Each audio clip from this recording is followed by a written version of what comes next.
Hi guys and welcome back to the channel. Today I've got two replays in the brand newly buffed T22 Medium. Now this is a tank that was absolutely dreadful on release. It was just awful. You should never have ever bought this tank. You shouldn't have touched it with the 10-foot barge pole. It was dreadful. It had absolutely no DPM. The gun handling wasn't that great. It wasn't very good with its traverse.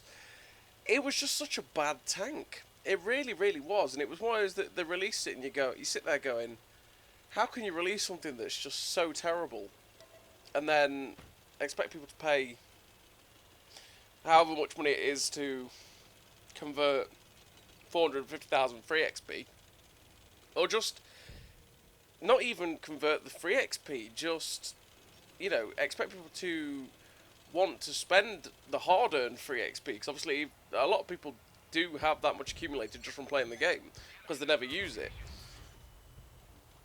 And it's hard-earned, it takes a long time to get that much free XP. And it just wasn't worth the time, the effort, or, it just wasn't worth it, let's be honest. But they buffed it a little bit ago, and it still wasn't worth it, but it made it slightly better, but it still wasn't worth it, because it wasn't the problem. What they buffed wasn't the problem with the tank, truly. So when they buffed it last time, there's another video on the channel from when they buffed it, they went aim time from 2.4 to 2.2, which is really nice. Accuracy from 0.38 to 0.36, which, again, decent. And the hull rotation went from 38 to 42, and the turret rotation went from a very slow 28 degrees a second to 36 degrees a second. And that did make the tank a little bit more bearable, right? But the word is bearable, not really usable.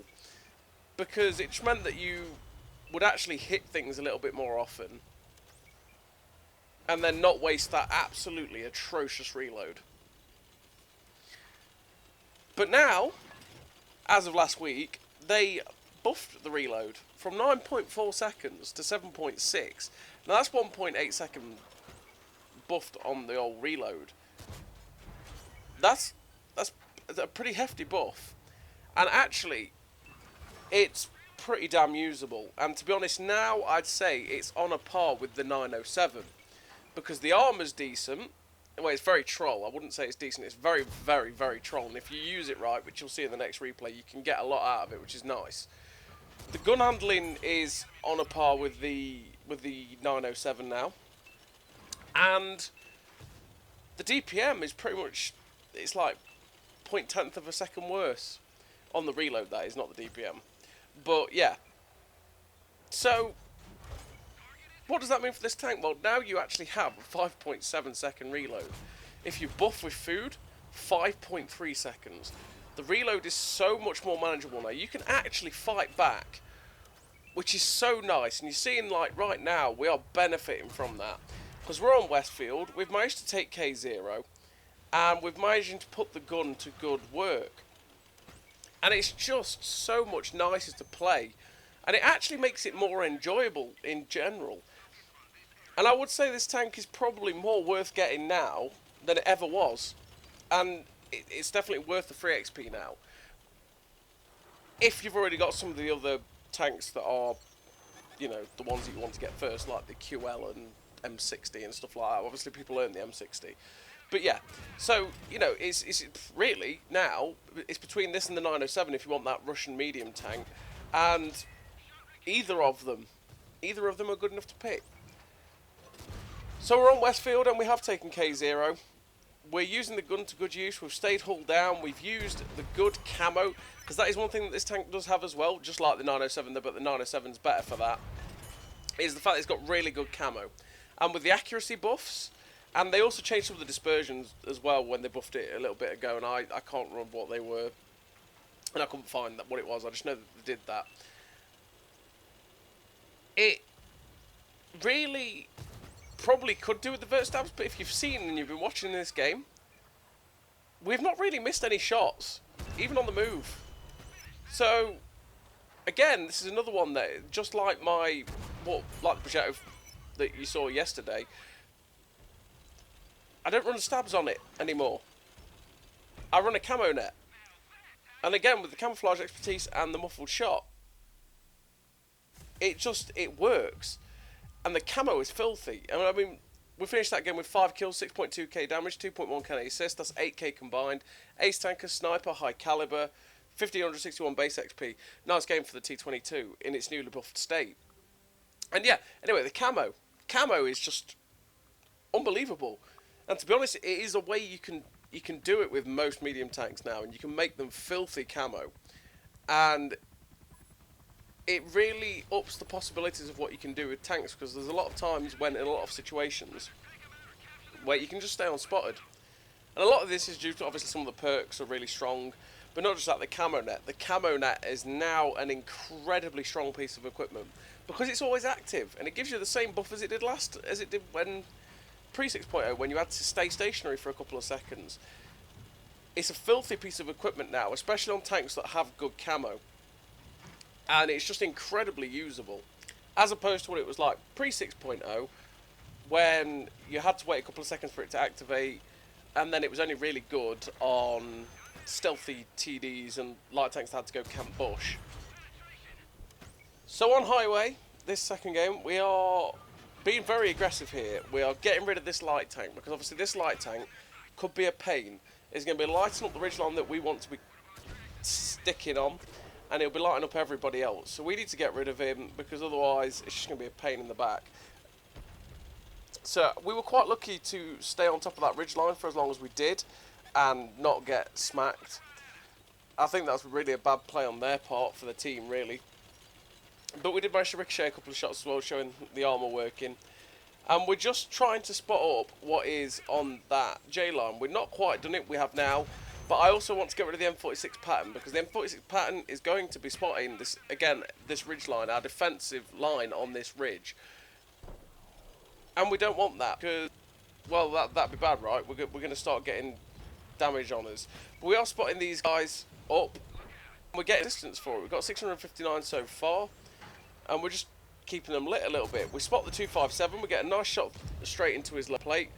Like I said, that shot there was snapped. Not got vert stabs, it went straight in. We end up, unfortunately, ricocheting off the lower plate of the 257 there. And we're just trying to see if we can get any more shots of these guys before they duck down. Then this T100 LT gets spotted, he's running away. We're hoping to get a shot into him, because obviously that'd be another light tank gone. But unfortunately, we leave the shell just a little bit too much in front of the tank and just miss it. We're lighting up the Conqueror again. We're trying to see if we can get a shot at him. Unfortunately, we just miss his cupola on top. Likelihood of penning this guy, though, is, well, very slim. He gets slapped up. We end up with like 2k assistance as well, because we are spotting the Conqueror and other stuff. I decided to take the risk, because I'm really healthy, I decided to take the risk of being penned by the Conqueror and pop up to finish off the M46, so that he stops spotting everybody on this ridgeline. Now he is gone, they can play a little bit more free, and unfortunately I missed the shot on the 257, so I'm thinking, you know what, now that 257's advancing into the town, I'm going to get into the town myself and try and get rid of him. We get a nice shot snapped into the Leopard 1 there, and we get spotted up by the 257 who crosses in the open. We keep getting detected by the guys on the right, but I'm not bothered about them, because I'll stay safe from them. And I want to get rid of this 257 before he becomes a bit of a nuisance and starts pushing through, or his friends from the K-line join him. So we come around the corner, look for a shot at him. Unfortunately, hit his tracks.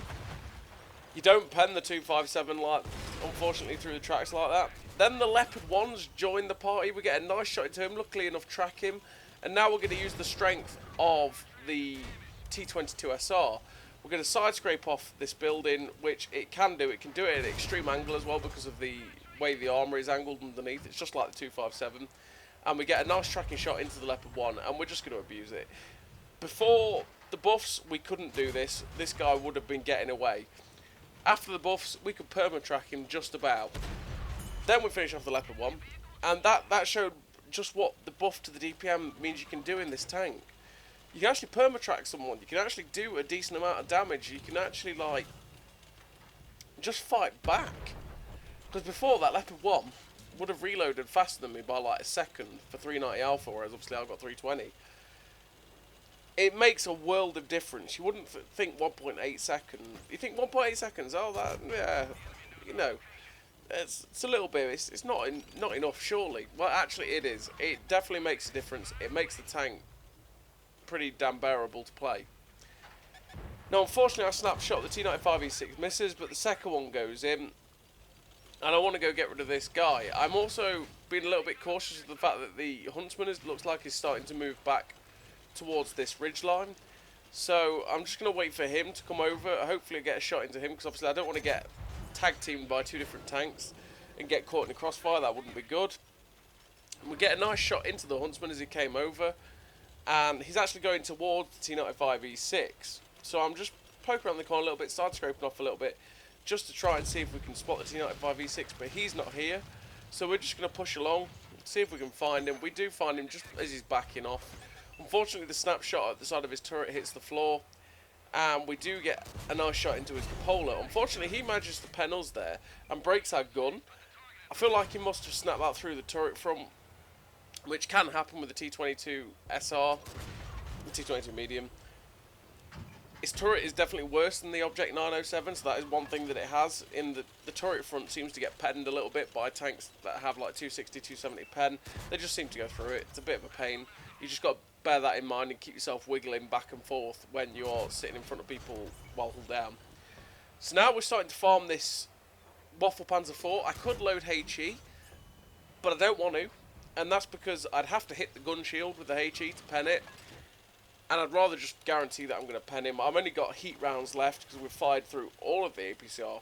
Because we've actually done 6.9k damage, which is a really good amount of damage. That's actually we've just gone higher than the most damage I've actually done in this tank, which was in that previously buffed video. We're looking for a shot at the Tiger shot. We can't quite get it at the minute. And I'm thinking, right, okay. They've got to be along this 1-2 line and along this area, so I want to try and get to a position where I can spot. I want to keep the bushes on my left-hand side, just in case there is anything on the left that could spot me. And then we've got concealment. And here is where the camo and the camo net is going to come into play. Now, I could have shot that guy there, but I probably would have got spotted, so we pull back so that the bush is now not see-through. We fire through the bush, and that's where the camo comes into play. With muffled shot, the camo net, camo expertise, he didn't spot us when we fired through that bush.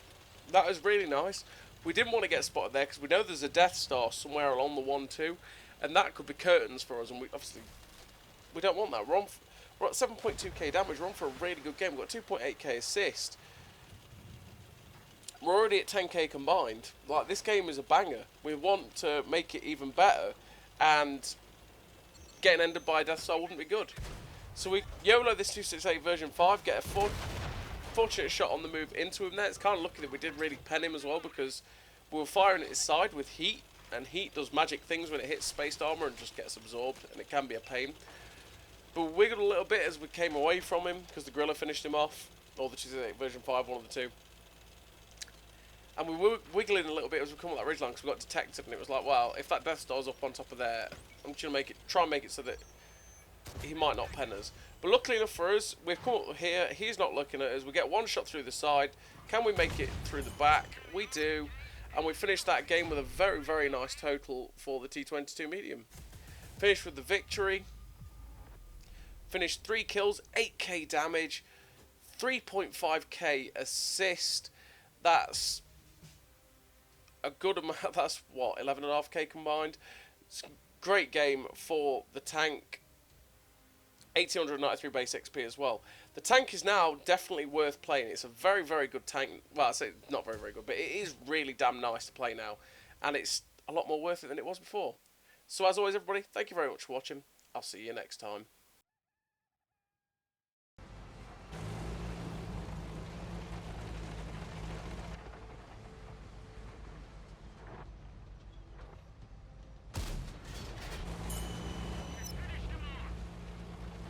A great success!